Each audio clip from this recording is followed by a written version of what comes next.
it's a class that really hits home for me. And it's a real, I'm calling it cultivating empathy.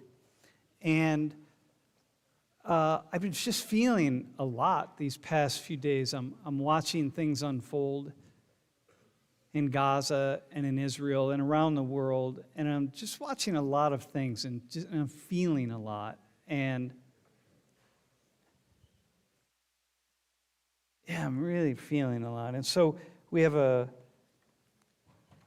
special guest coming in a little bit, but can you go to the next slide? So I want to say something about empathy, because it's one of these words that we talk about a lot, and we throw it around. Many people throw it around, I think, rather loosely. My wife actually has come to really dislike the idea of empathy because of how easily people use it and don't really understand how much work it takes. It's not just about having a moment where you put yourself in the shoes of somebody else, but it's actually being transformed by the experience of somebody else. And there's a big difference there. And, you know, this quote that I put up here isn't really a quote.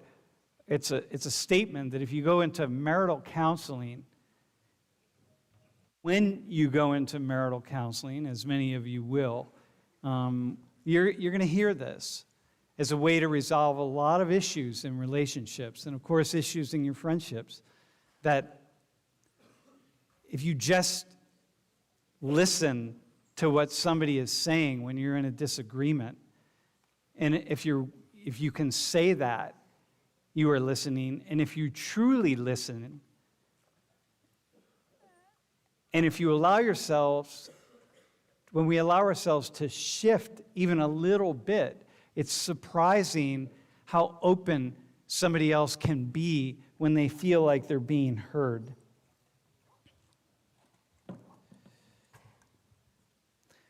And this is so true inside of my marriage, obviously, and I know how easy it is to fail to listen and hear what somebody else is saying.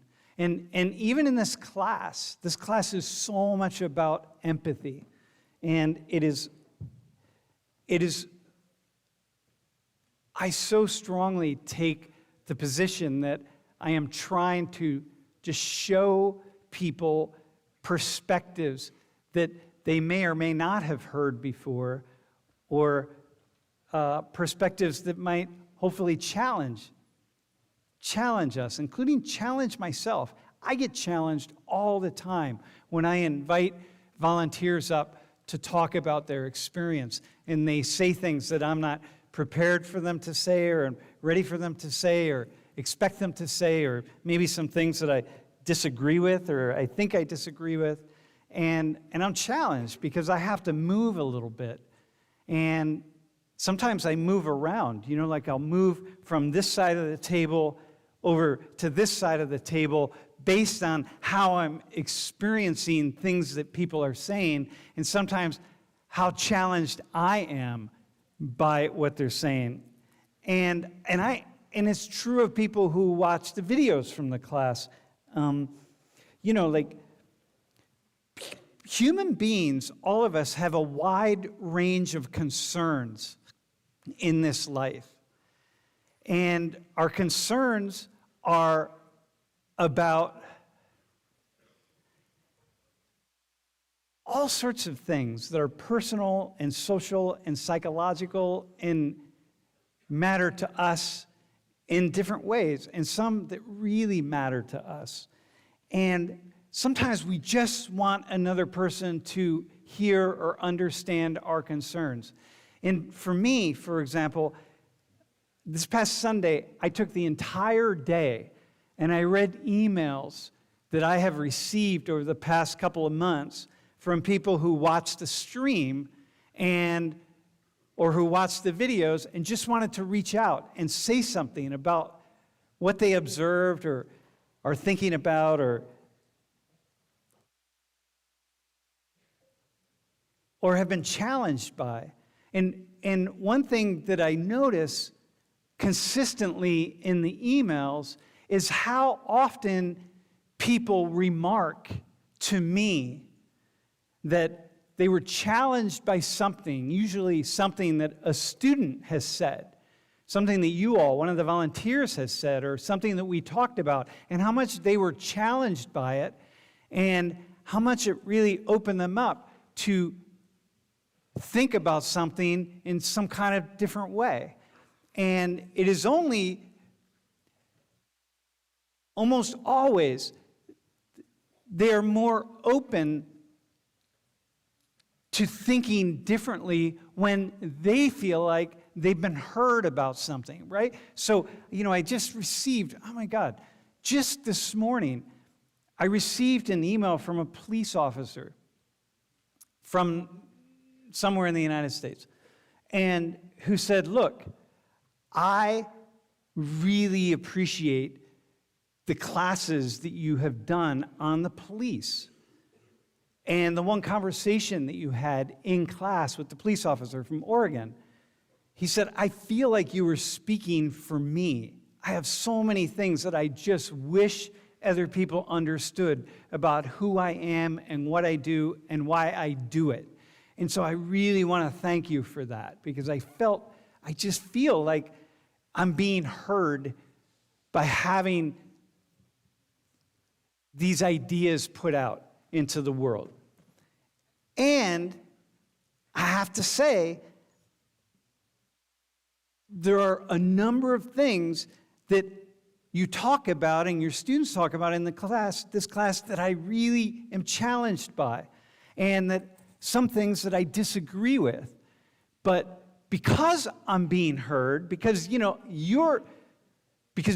the class, have demonstrated that you're listening to what my concerns are, I'm really open to thinking about whether maybe I'm wrong about these other things that I'm thinking. So this person said, I have a lot of thoughts about racism. Like, I'm not as sensitive about racism as I probably should be, and as I'd like to be. And so I've been watching some videos from your class, and I feel like I'm opening up a little bit.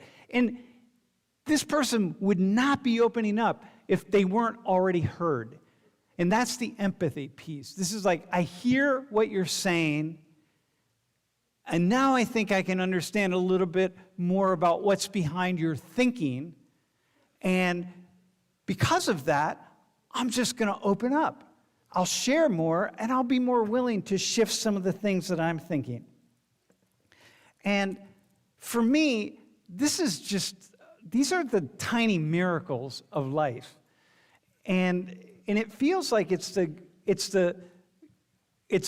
for me, it's the greatest gift to myself to be able to have people sharing ideas that I may or may not agree with always, and to have this opportunity to really, truly put myself in the perspective or the shoes of other people and be transformed by it. And, like right now, the conflict in Israel and Palestine, what I see, and I've gotten lots of emails from people who are really wanting to support Palestinians, and lots of emails from people who are very supportive of Israel in one way or another, and are very concerned about Israel and anti-Semitism, and about the position of Israel in the world, and the fragility in some ways of Israel, and the amount of anti-Semitism in the world. And people are very concerned about what Palestinians are going through. And one thread that I see in these emails that I am receiving and reading, because I read so many emails, the one thread is that people feel like those on the other side, those who think differently from how they think, will not listen to them, and are not listening to them, and are unwilling to listen to them, and are unwilling to be transformed. And what they see, so supporters of Palestinians or supporters of Israel and Jewish people, what they see is almost like people just refuse refuse to listen to something that someone they perceive to be the enemy is saying. And so it's almost like they just turn their backs on them.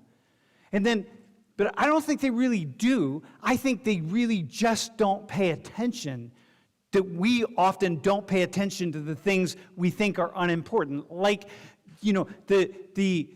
when we have a police officer who is talking about his experience, and you've conditioned yourself to distrust the police and not like the police. It's just like you just shut off to it.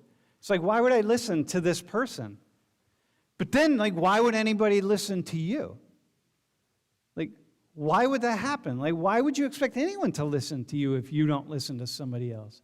And like right now, I've been tapping into some of the violence that happened on October 7th. And I've been really digging in to the violence that was committed by Hamas among Israelis. And in particular, what I've been tapping into recently is the sexual violence. And I didn't just say, oh, this isn't real. It didn't happen. People are making it up. I dug in. And I'm pretty good at cutting through the stuff and listening to stories and having a good sense of what's true and what's not true. And I was reading some accounts of what happened. I broke out in tears. I couldn't keep reading. I was sitting at my desk and I just started crying. And I thought,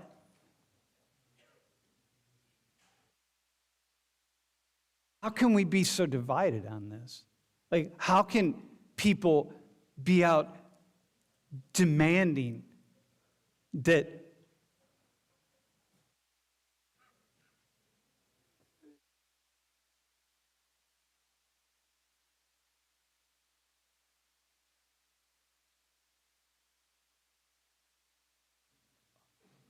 I understand supporting Palestinians in Palestine, but how do you not read some of this and just be absolutely horrified?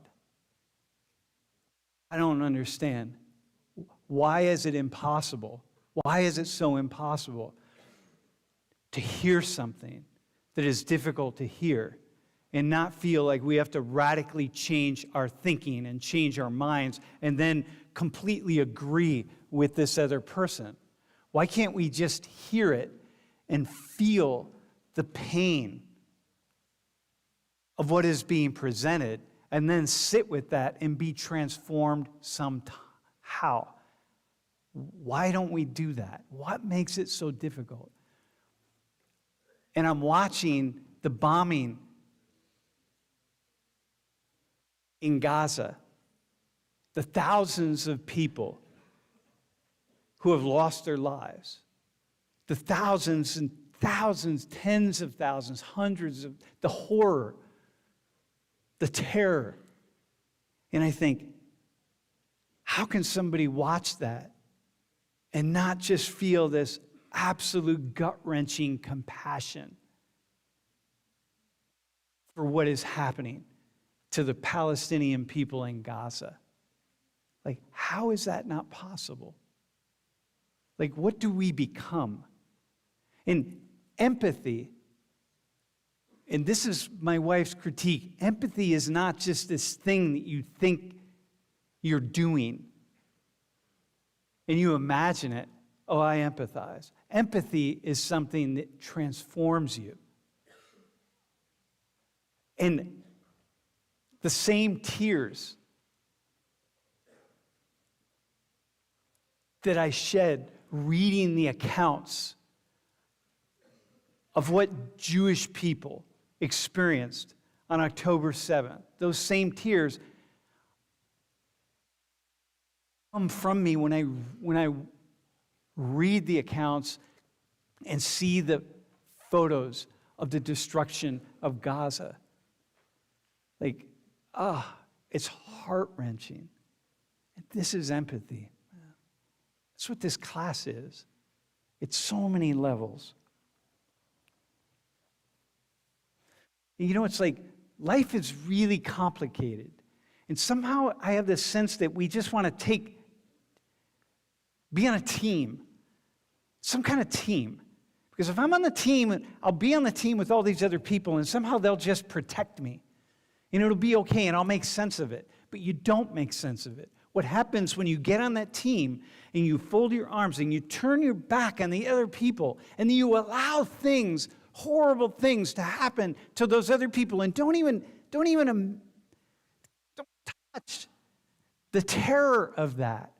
It's like, I feel like we just become less human and much more robotic.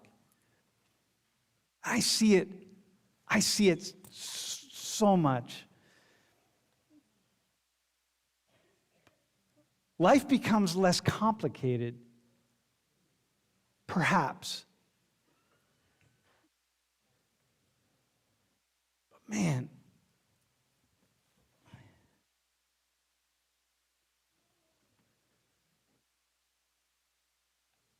it's not how I want to be. It's not what I want to teach.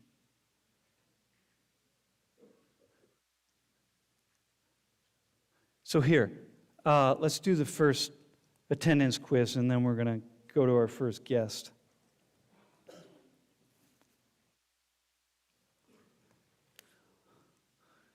So,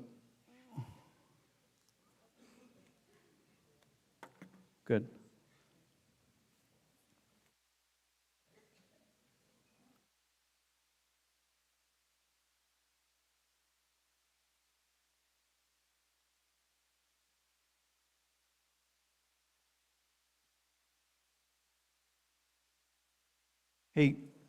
Hey, stream team, can you mute for a second?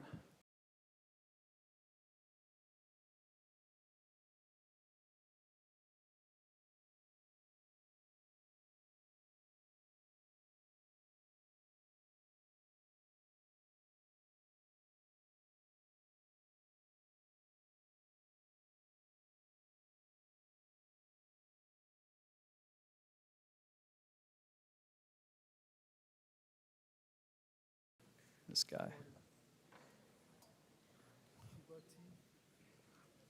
Guy brought me tea. Someone sent me a picture of this last class. All right, thanks, man. All right. This guy. Okay, are we good?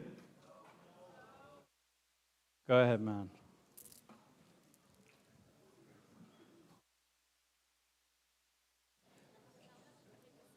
Hang on.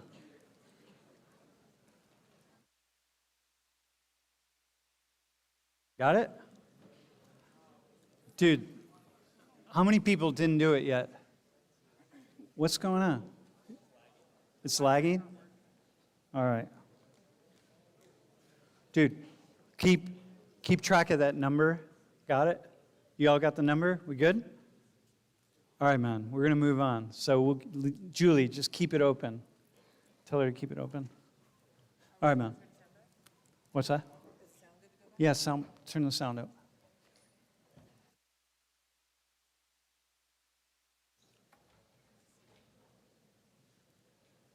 All right, man, we good?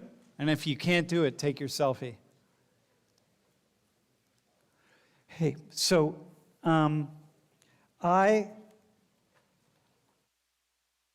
this is a photo of destruction in Gaza. You know, and I think that, you know, we see things like this. We see photos like this, and like, I don't think it's impossible to comprehend what it would be to have this be your town or your city or your home, and to imagine what that would be like and what that would do to a human being, that's your life. And you're not going back there. So life has been radically transformed in some way. So I thought, you know what? There's only one person who I know. I mean, I have friends in Gaza that I could but I can't bring them in on the stream to talk about it. So I thought, well, let me bring our friend Bassem in. And so to remember the story, Bassem Rasso was a friend of mine for a number of years when his house was bombed. And his brother's house was bombed. And it led to the death of his nephew, Najib, and Tuka, that's Bassem's daughter, his brother Mohammed, and Bassem's wife, Mayada. This is a picture of Mayada when she was living in Michigan as an Avon lady, selling Avon. And this is Bassem's home. And some of you might remember this from the one class. And this is his brother's home. This is in Mosul, Iraq. And that's his brother's home after it was bombed. So the four of them were killed instantly in the bombs. There were 2 bombs. They were killed instantly.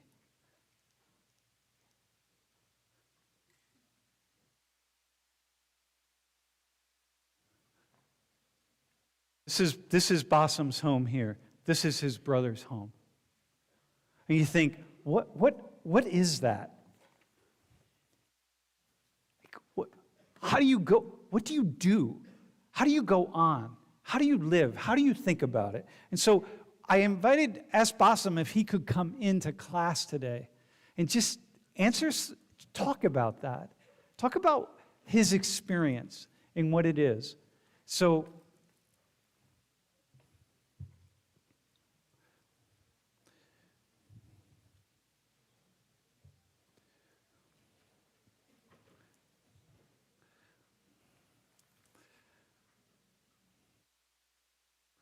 yeah.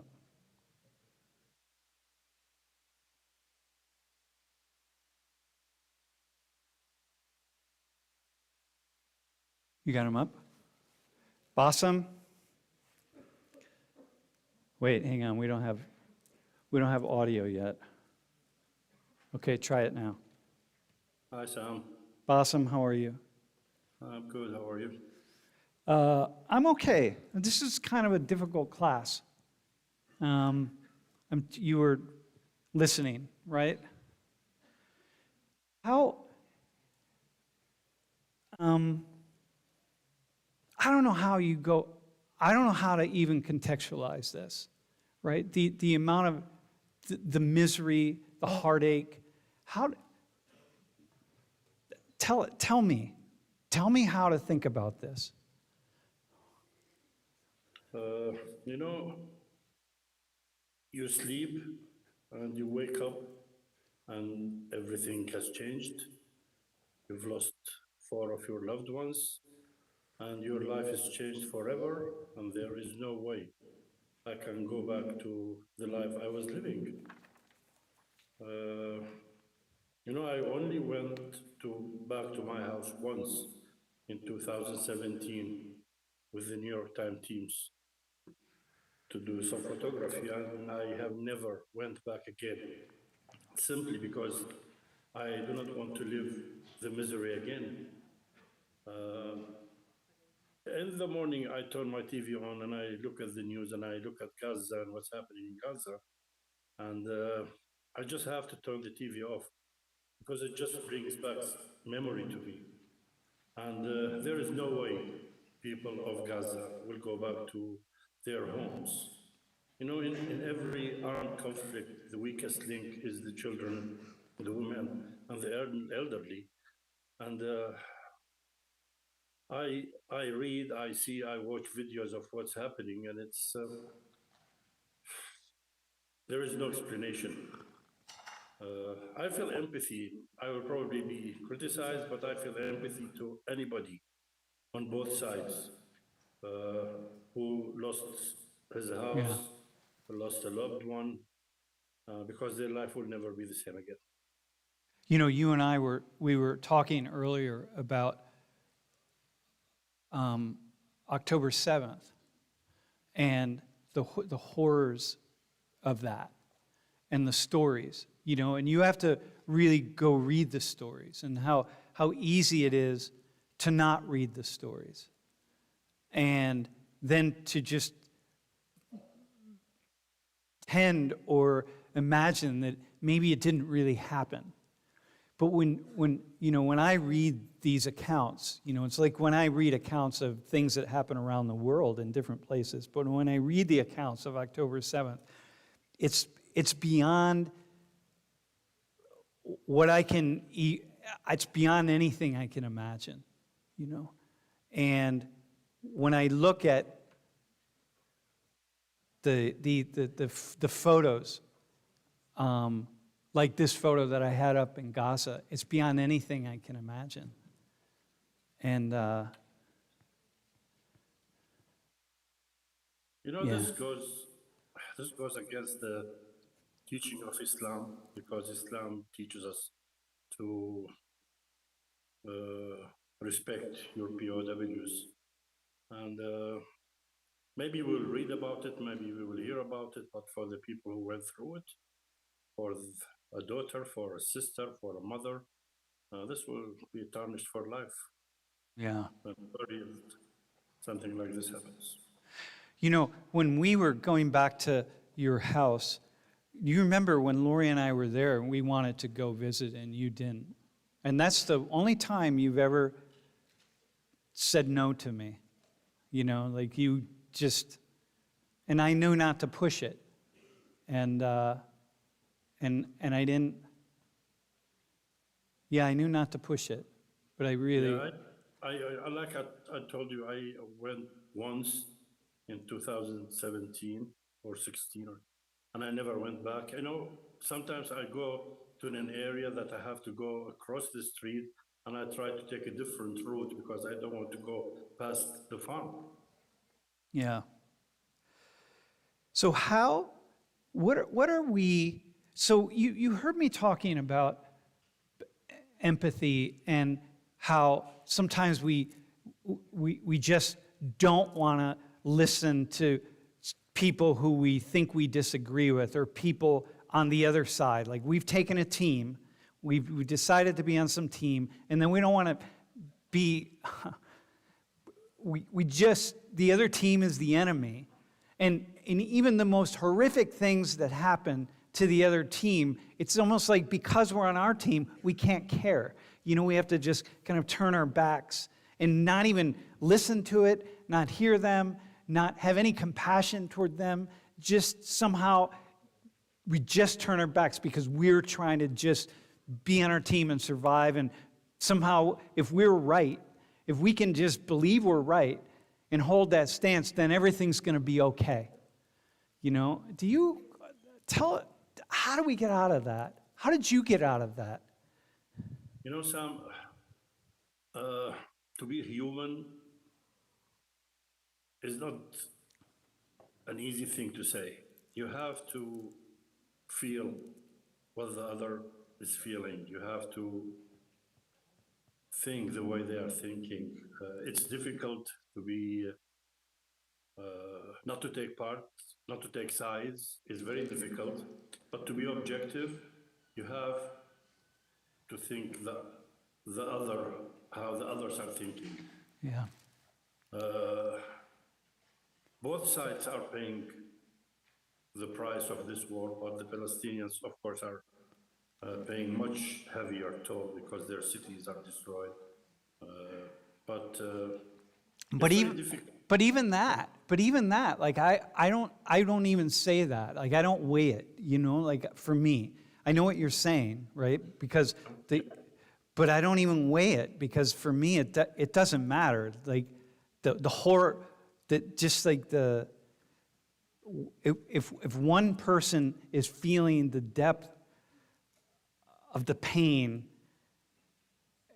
and the other person is feeling the depth of their pain over here, I don't compare them. It doesn't matter. It's just... Exactly. I mean, if we take one person to one person, an Israeli might be hit, his house is destroyed, he lost a son. A Palestinian in Gaza lost his house, lost his loved ones.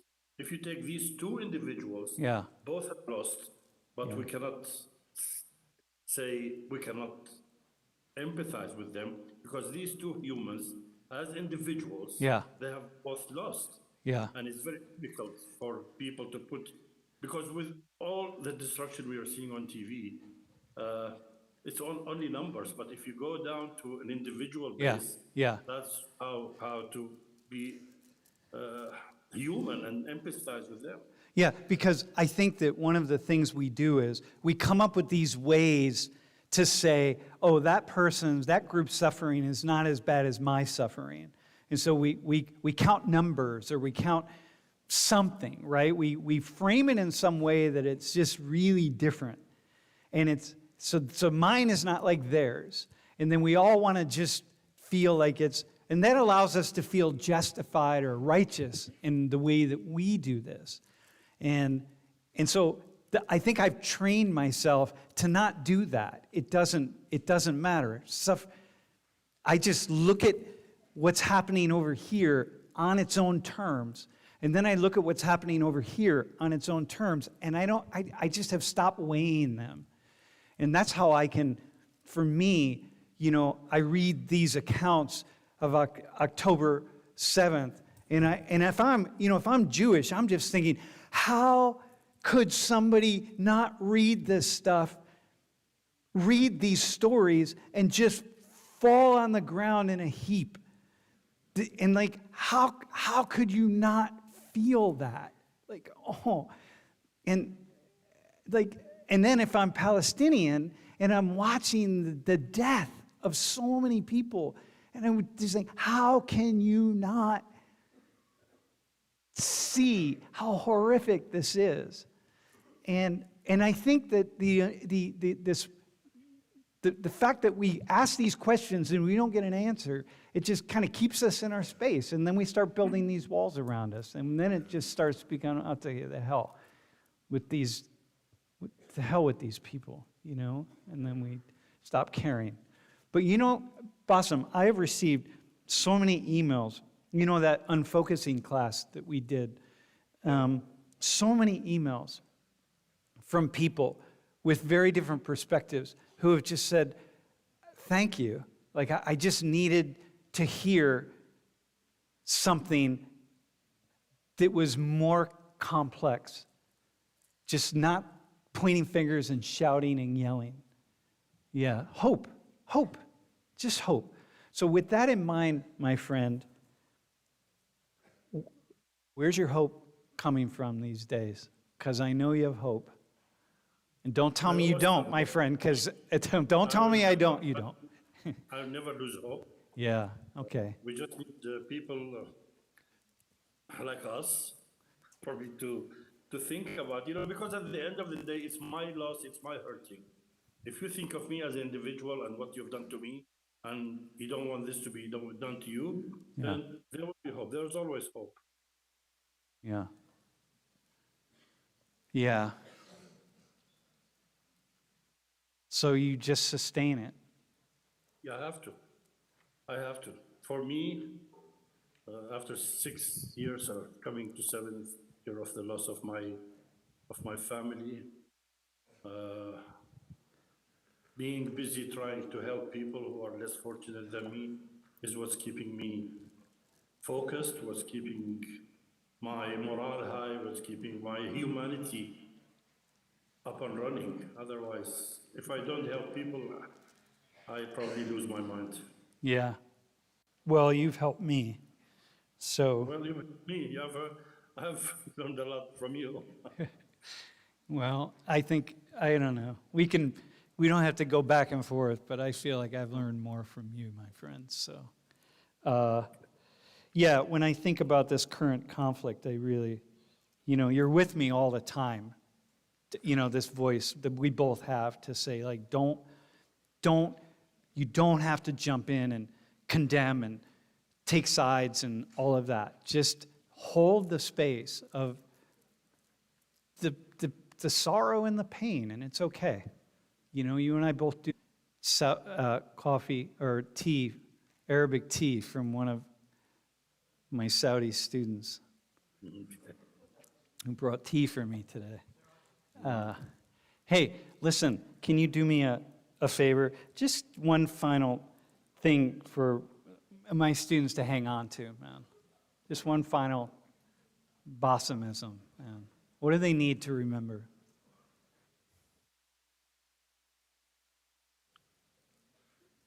Do unto others what you want to be done upon you. Be human toward others. Yeah. Dude, that's it. You know, that's a teaching in every single religious and spiritual tradition. That's a teaching. Yeah. Yep, everyone. But do we do it? That's the question. Well, you know, we mostly do it. Most of the time we do it. But when things get tough, we sometimes forget that very simple thing. Yeah. Yeah. Yeah. Let's pray for peace. Yeah. Pray for everybody to be safe and for this bloody war to end. Yeah. Okay. Okay, By the thank way, you. I have the beads today that you gave to me the first time we met. Yeah. All right. Thanks, my friend. Thank you. Bye-bye. Yeah. All right. Goodbye.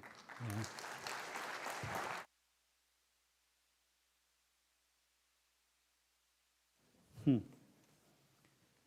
So, isn't that wild that photo, he took that photo the night before the bombing? Isn't that really amazing? So we're going to go in a little bit different direction right now. This is a young man who was just released from an Israeli prison, Palestinian man, young boy. He's 14 years old, he's a boy. He was arrested and put under administrative detention for throwing stones. Not sure exactly, but in his case, I think it was throwing stones at the settlements. In a way, you know, you could make an argument, and he was not tried with the crime. I mean, you know, it's administrative detention. You can put him behind bars, and you don't have to put him in front of a judge or anything, you know. So there are a lot of young people in administrative detention, Palestinians. This is a young girl who was kidnapped by Hamas and was just released in the exchange of the prisoner swap that happened, of which that Ahmad was released, and she was released. And that's her with her father shortly after she was released. And I said to myself, you know, I looked at the video footage, I looked at her father, looked at her, looked at some of the other hostages that have been kidnapped and released. And I said to myself, what did they go through? Like, what happened? She's 9 years old. 9 years old. So you just sit with that for a second. Right? What did she go through?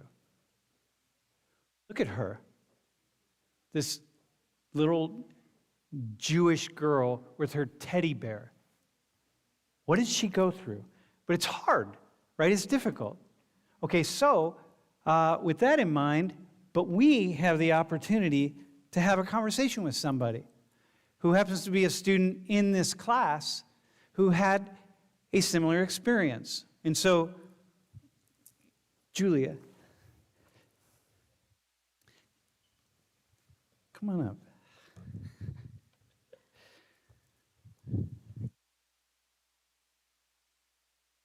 And, welcome. Thank you. So that's your dad and your brother and you. 8 years, you were 8 years old in the photo? Yeah, I was 8 years old when that was taken. Yeah. So what's the 1 minute version of the story? Okay, the 1 minute version of the story is when I was 8. I am from Quito, Ecuador. I got kidnapped. I was taken to a forest and was held there for 11 days. It was a very unprofessional kidnapping, which made it worse. So I was tied up to a tree for the first 3 days, and he left, and then he came back. You were tied up to a tree. Yeah. Okay. Well, it changed during the We days. got I you. got tied up several times, but the first 3 days, I got sit down on the floor, and then like my feet around the trunk, and then my ankles were handcuffed, and then he left. And then he came back after those first 3 days, and the days kept passing, and he would normally leave during the day and come back during the night. But I kept on getting sicker because I didn't eat a lot. Well, here, let's do a, no, go ahead. Yeah, keep going. So you end up, And then it was just during that 11 days, it was one kidnapper that I came back and forth. And then one day I talked to my family because they needed proof that it was me. So he put the gun to my head, and I had to talk on the phone, just answer a question so they could have proof that it was me. The days kept passing, but I wasn't eating a lot of food, and I was drinking like dirty water from a river, so I got sick. But then 11 days later, I got rescued, and I was taken to a hospital, and now I'm here. so here, was this photo taken before the kidnapping? Or This was taken before, well, but shortly before. like 2 months before. Yeah? Look at. So this is part of this is. Yeah, so these pictures were taken before the trial happened. The police had to go back to the place where it happened and take some pictures. So this is one of the spots I was in. Mm-hmm. And this is the police kind of doing some So investigation. that's kind of the spot I was in during the 11 days. We moved around from day to day, but that was like the spot I was in. Uh-huh.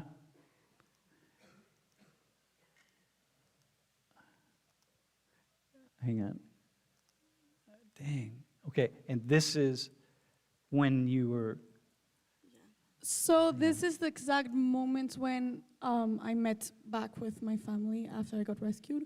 I got taken to a house to get some food, and then I met my parents, and that's my uncle who served as the intermediary. Intermediary, yeah, good. English is not my first language, so bear with me. So he's holding me there, and then my parents arrive. Wow. And that's your parents? That's me and my parents. Yeah. Do you remember? Oh, man, I feel like, Well, yeah. if you think about it, I think that if it wouldn't be like something so traumatic, I wouldn't remember it.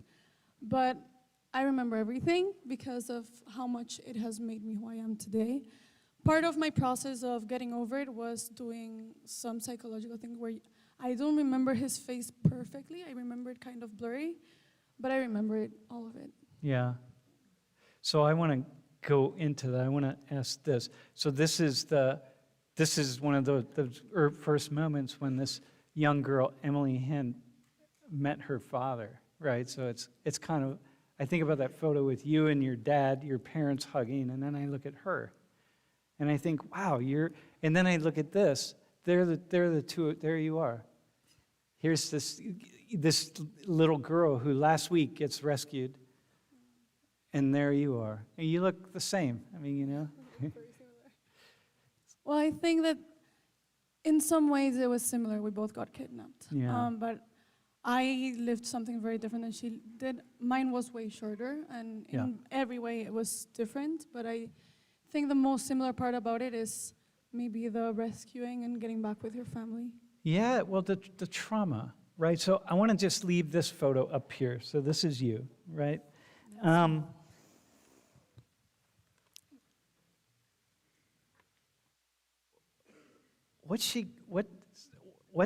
So I want to know what she went through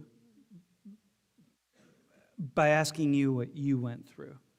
What did the two of you go through? Like, what is it? Like, what? I mean, your feet, you're tied up to a tree by yourself, like, just. So at first I was very in shock. I didn't really understand what was going on. The kidnapper had told me a story about that my family was in danger, and he was trying to protect me. So when you're 8, you believe everything you're told. So I believed him at first, and I thought he was helping me out. So I thought I had to survive so I could help my family. And I didn't really see it as an option not to.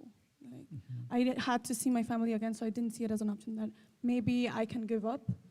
But eventually, when you're tied up to a tree, and I was just eating, so he left for the first 3 days, and he only left me 3 cans of tuna. So I had to like rationalize those cans one a day. and then like boxed juice that I had in my backpack from school that day. Like because he didn't leave me anything to drink, so I luckily had the boxed juice that I hadn't drank that day. And I made it last 2 days, but on the third day it was done. So eventually you do start losing hope. And your body enters this state of just being alert because it needs to survive. So your body starts reacting in a way that maybe right now I would think like, how did this occur? Like, how did I think about it? Because right now you give me 3 cans of tuna and I would probably eat breakfast, lunch, and dinner. But at 8, I ate 1 a day. So I think your body in some way takes over for you to survive and your instinct comes out. So then you're also alert all the time because you're out in the forest and a wild animal can come or the river can go up or anything. And you need to learn to like maintain all the peace in your mind for your body to stay at peace and learn to control your body through your mind. And but it's so much to ask, right? I mean, you're 8 years old, right? He's got a gun to your head and you're talking to your parents. And like the trauma of that. Like I look at her, I mean, here, hang on, I'm gonna go back. Just the two of you, right? The trauma, like what?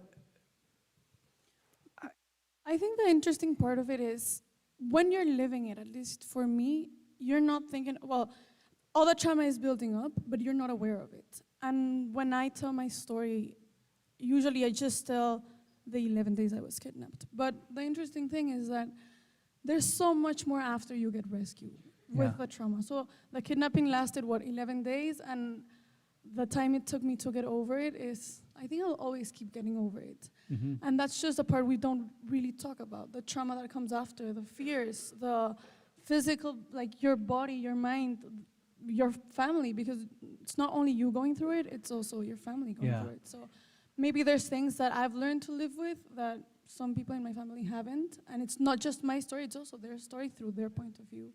Now, you mentioned that your uncle, like he won't talk about it. I've tried to talk with him about it because I really like hearing the different versions of the story. So my mom and my dad and the police and them talking and well, like every part of it, because I know mine, so I want to know the other part of it. Yeah. And my uncle, that was the one who was directly talking to the kidnapper during those days, was probably one of the most involved people. So I've wanted to talk to him a lot of times and gone up and said like, hey, can we go out, have a coffee, and just listen to your version? He won't. He will never talk about it again. Well, I've tried and I haven't been able to do it. Because he's so traumatized. Yeah. Yeah. Listen, I think about your parent. I look at you, right? I mean, such a cute kid, right? I mean, I just think of that moment of not being able, and because this person wasn't a professional, meaning it's so much more dangerous, right? I mean, your parents knew that. The police knew that. They didn't really know what was going on. So Okay. at first, when he made the first phone call saying, well, your daughter got kidnapped, I'll call you for later details, he put a filter over his voice, and it made him sound not Ecuadorian. So he had kind of like a Russian kind of accent. So at first my dad thought like, okay, her organs are gonna get sold. Because, worst case scenario. So they didn't really know what was gonna happen, and during those first 3 days, he didn't answer the phone because he wanted to scare them. And when he started saying, like, I have her in a forest, she's tied up to a tree, she's sick, she's not eating, I'm not giving her anything, the police told my parents, they're trying to scare you. This is usually what they tell you for you to get scared. But normally, they have her in a room, she's getting fed, because if she dies, then the whole kidnapping ends. So she's not gonna be such at risk. So my parents didn't think I was really in a forest. They thought I was safer than what I really was. Eating sushi in a house Eating somewhere. like sushi or I don't know. Yeah. Laying in bed. Yeah. But I was actually in the forest, and they didn't know this until I got rescued. So the moment I got rescued is the only moment my family realized how bad it had been. Man, dude. So when I look at this young girl, Emily, like what would you say to her? What like advice do you have? First off, what advice do you have for her family members? I have so many. Okay. I do live with a feeling that you have to learn to forgive. I think has been something very special for me to get over my kidnapping. I think that when you don't forgive, you keep this hatred in you, and it just eats up yourself. And through years, and it took me a long time to like get into this mentality, but I think that like forgiving is for yourself. So I think that forgiving is like breaking this bond that you still have with whoever did this to you, and learning to, I'm not justifying what they did by forgiving them, but I don't want to keep this bond with them, even if it's hate or love, it's still a bond. Like setting them free from my life, and then also choosing, you have two options. You can either, like, what has happened, right? You can't really choose what happens to you, but you can choose how you react to the things that happen to you. So like choose maybe not to react in a bad way. You can change what already happened. Don't become a victim. Like, yes, you were a victim, but like, don't become a victim. Like, you already got kidnapped. Maybe learn what you can out of it and use it to be the best version you can be. The best version of yourself. Like, a lot of people say that, and a lot of people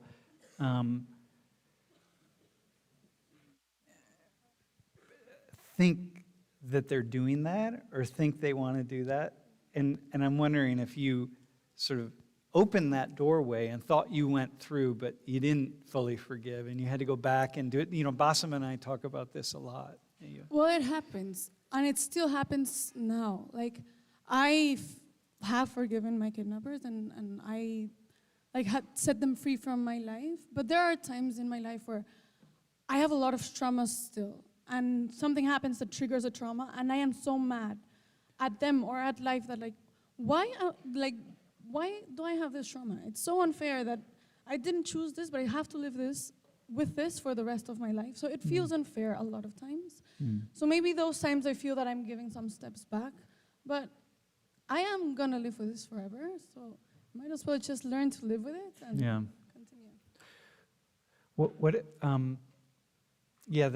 This is awesome advice, by the way. Okay, what else would you say to her? To her or her how about first just her? What else would you say? And again, you're not really speaking, you know, it's just, I'm just curious to what you see, because not many people have walked in your shoes, my friend. You are very unique. Thank you. I think I would tell her that you have to speak about the things that hurt, because I think that doing this, it's uncomfortable and it's hard. Like speaking right now. Yeah, well, also because there's a lot of people. Maybe if there was less people.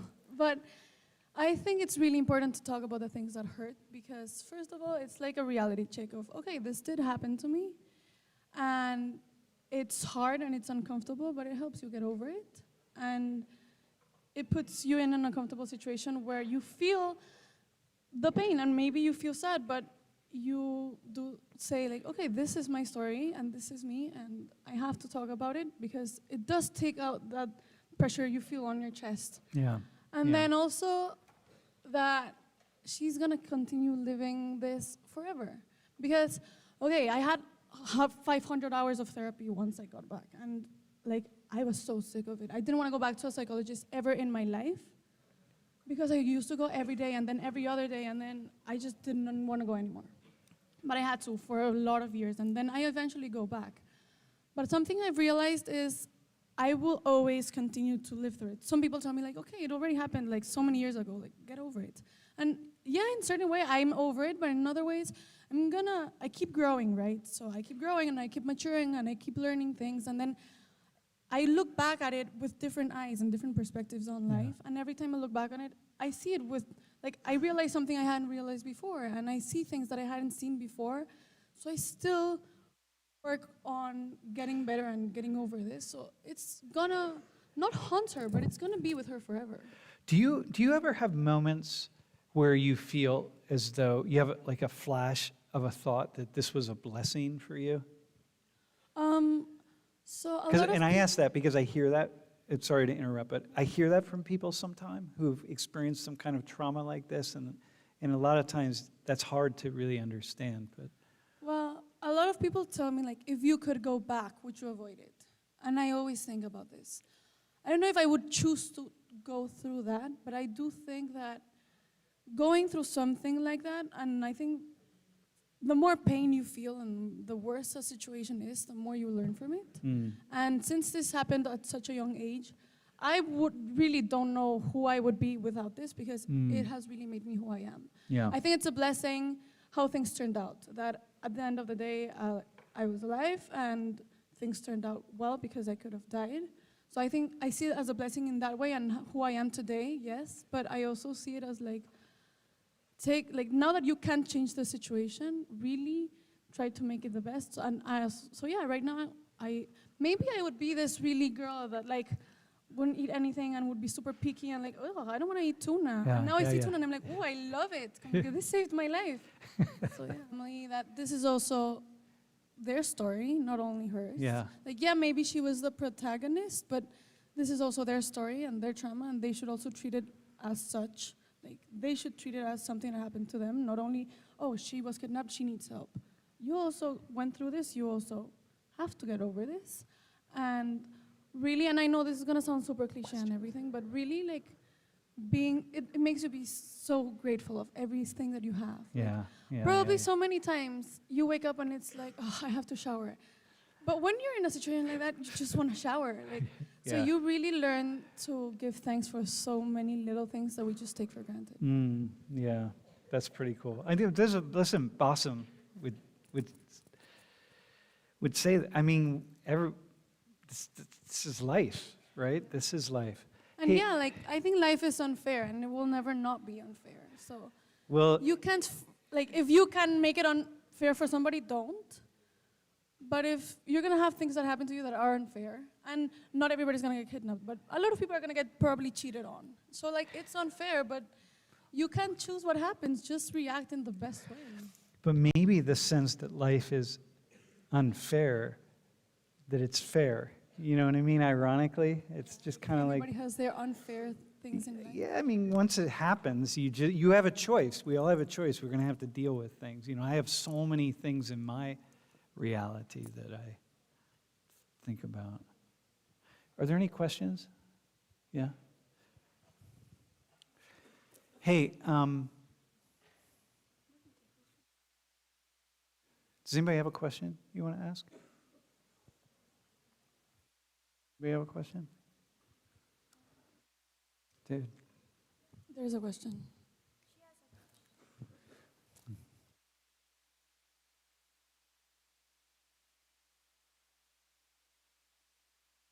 Obviously, I've never been kidnapped or had an experience like that, but my mom was in an abusive relationship for a long time, and I know, like, when that finally ended, she was going through a lot, and I was going through a lot because I was not only, like, grieving that loss of a parental figure and like the only impacts that had on me, I was also like grieving for my mom and what she was going through. So just kind of curious, like, how it was with you and your parents, and like if you ever felt like you had to be responsible for their feelings or like what they were going through plus what you were going through. Yeah, that's a really good question. I did. I think that when I came back, maybe the first month, I was really fragile and I was in the hospital for a while, so I wasn't realizing everything they went through until like a month happened. And I also had I have an older brother who is a year older, so he was also really young when this happened. And everybody was taking care of me, and one day I realized, like, wow, my brother also went through this, and he's 9, and nobody's really like paying attention to him, not because they want to be mean, just because he wasn't kidnapped. And I learned that he went through so much that's why I'm saying, like, okay, this is like my story, but it's also my brother's story and my parents' story and everybody's story. And I think that the best thing you can do is, with the people that went through it, just like, they understand you better than anyone because they went through their version of it. So support each other, and I think that's the best thing you can do. You know, I think about your story. I want to go back to this young girl, Emily, and the young boy, Ahmed. And I think that you are, like, universally, people would support you and think that this was an absolute terrible thing, and all that. There's no one in Ecuador, the entire country, or anyone who read about the story when it happened, because, you know, I'm sure it hit news cycles. I mean, in Ecuador, it was huge, right? But everybody would support you. But I think about people who right now have been kidnapped and have not been released, and you have people around the world protesting in support of it. At least it appears to be. If you ask them, it doesn't sound like it. But I hear them, I read their protest signs, and I listen to some of their protest statements, right? Supporting Palestinians. I'm like, you are indirectly supporting the very people who are holding these people hostage. And I think, like, your situation in that sense is different, you know, because everyone is, you didn't know it, of course. I mean, but when you were released, everyone supported you. But here, you've got millions of people that are supporting the people who committed these crimes, you know what I mean, that are holding people hostage. And, like, then how would that be? Well, it's not my situation, but Yeah. what I think is, like, you can be pro-Palestine or you could be pro-Israel, but are you really, like, pro things like this, or like the bombings and everything? Yeah. And it's You're not really, but you don't. or like you can support somebody and to a certain extent. Like, Yeah. you support your country if it's your country, but do you really support war, and do you really support like death? And, Yeah. and then on the other side, for example, for her, I would just, because of what I have lived through, which is not her same situation, Yeah. it's just that thing of like learning to forgive. And also, I also believe that everybody acts according to their reality, and we can't really choose what people's reality or way of thinking is. But a Palestinian's reality is, for a lot of them, is Yeah. right now I hate Israel, and for Yeah. Israel I hate Palestine. And Yeah. just not try to understand, but try to respect that, like, they're just living according to their reality. Like where that comes from. Yeah, exactly. And so for me, this is the thing. Like, I'm like, I get it. But my teaching is to say, but step out of those shoes for a second and just see something else. You know, I get it, and I understand. Like, oh my God. Yeah. Hi. So I kind of like to say that everybody kind of has their own form of copium, which is like something that they use to cope with either a situation that they've been dealt, or, you know, some deck of cards that wasn't really like in their favor. Like for some people it's, you know, a god, or for some people it's, you know, the universe has this certain, you know, plan for them.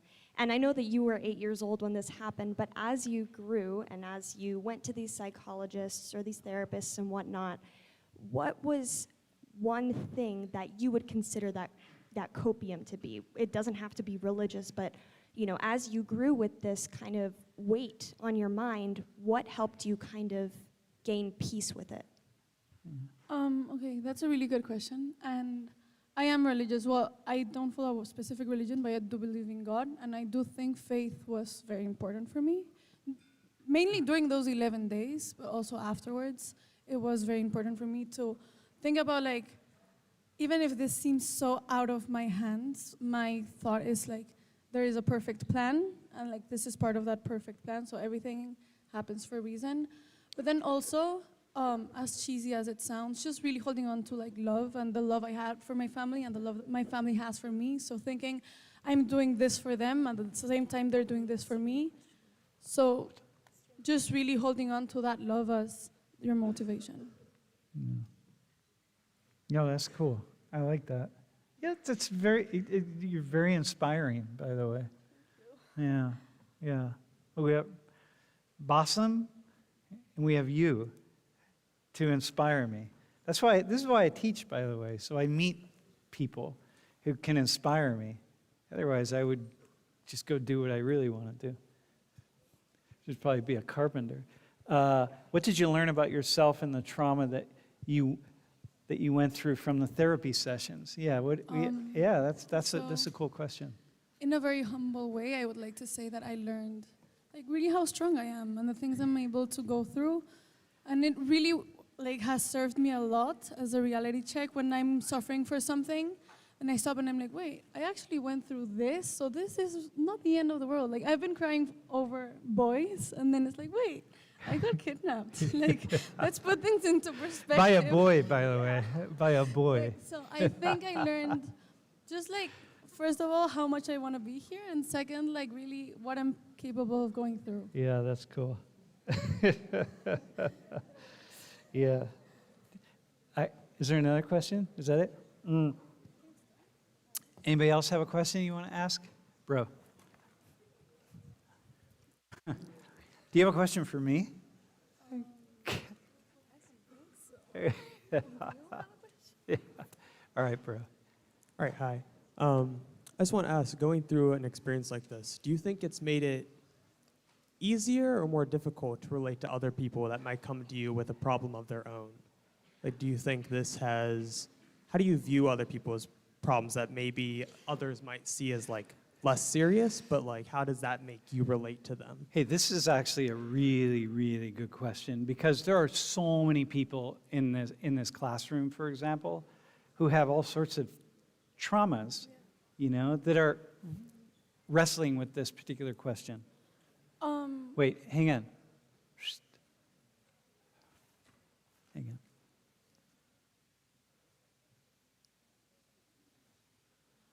on. Okay, so it is a very good question.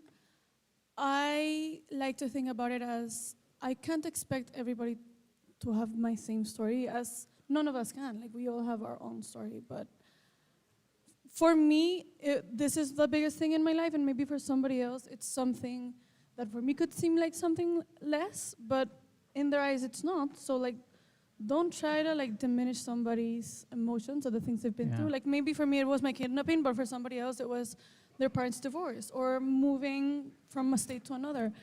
So it has happened, sometimes being completely honest, that people come crying and it's like, I'm just really crying because I lost my soccer match, which sometimes it's a little frustrating, but I've also cried for things like that. But it is like, okay, but you know, like, Kim, there's people that are dying, like kind of that mentality. Like, let's put things into perspective, but at the same time, I can't expect everybody to go through the things that I went through. So everybody's experiences are valid, and everybody goes through things that are differently, and not everybody has the same strength. So you can't expect people to just go through life the same way you do, and respect that.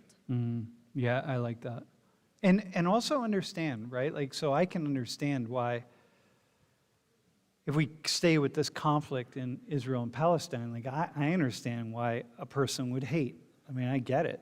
Like, I get why you would be in this position and hate those people over there, or be over there and hate these people over here. Like, it makes sense And to maybe, me. yeah, maybe for me, something could be like a 10 in like pain and suffering, but then something else could be a 5. But then for you, my 5 could be your 10. And Yeah. that's okay, and that's not your fault. Yep. So it doesn't mean it's worth less just because for me it's a 5.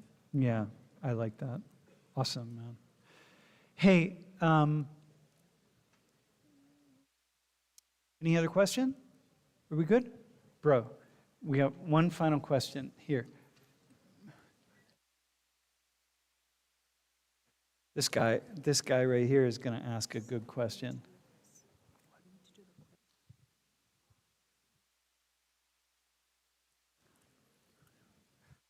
Hi. Yeah, I wanted to ask, since this event happened to you, and you were 8, so you were 8 at the time, so I'm assuming, you didn't really know much about life. You didn't really know much about Anything, dude. anything really, and like a lot of the events in life that would have happened around that time would have been taken very lightly by your 8-year-old self, I'm guessing, right? Excluding the kidnapping. So I wanted to ask, did it hurt more when you were, like when this happened, when you were 8 years old, or like later when you really got to interpret the event more?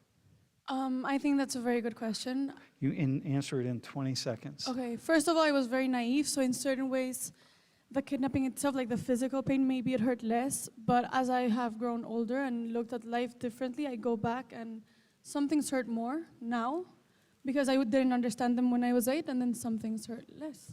So both. Dude, nice. Hey, thanks for sharing. Yeah, really cool.